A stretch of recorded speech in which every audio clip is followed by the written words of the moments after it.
Vallejo since 1980. We currently own the house we live in since 1992.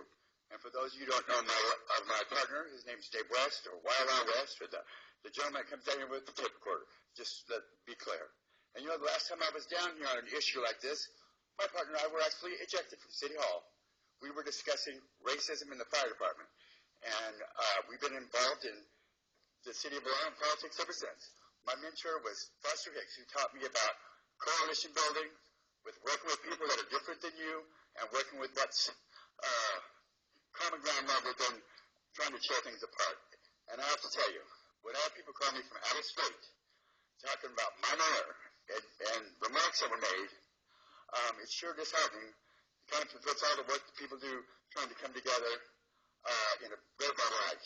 I was very, very disappointed in what I've seen on TV, including right before I come up here, and it just amazes me that this issue, having a New York Times reporter, that it couldn't be spun to anything but this most divisive issue in California. You know, anything. I mean, the last 2 years we have had nothing but negative press on the national news.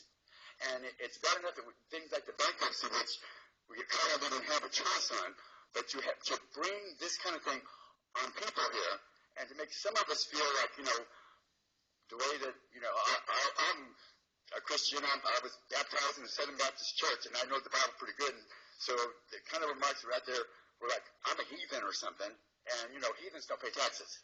So where do I sign up for the heathen list where I don't pay taxes or something here? I feel like, you know, I'm a second-class citizen who's good enough to tax me forever, but when somebody makes remarks about me, it's taken out of context. Well, that's, you know, I just don't quite understand this, how this even came out at this point in time, when we finally look like we might be settling down a little bit, that we have this thrown up, and it's by our leader.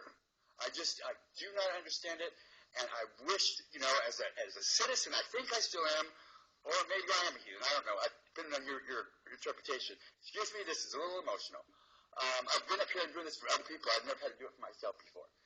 Anyway, I would want to know, you know, I'd like some clarification as a citizen who's never missed an election since 1980 in this city, of what is the policy of the mayor's office when it comes to gay people? Am I a heathen, or am I a citizen with the rights?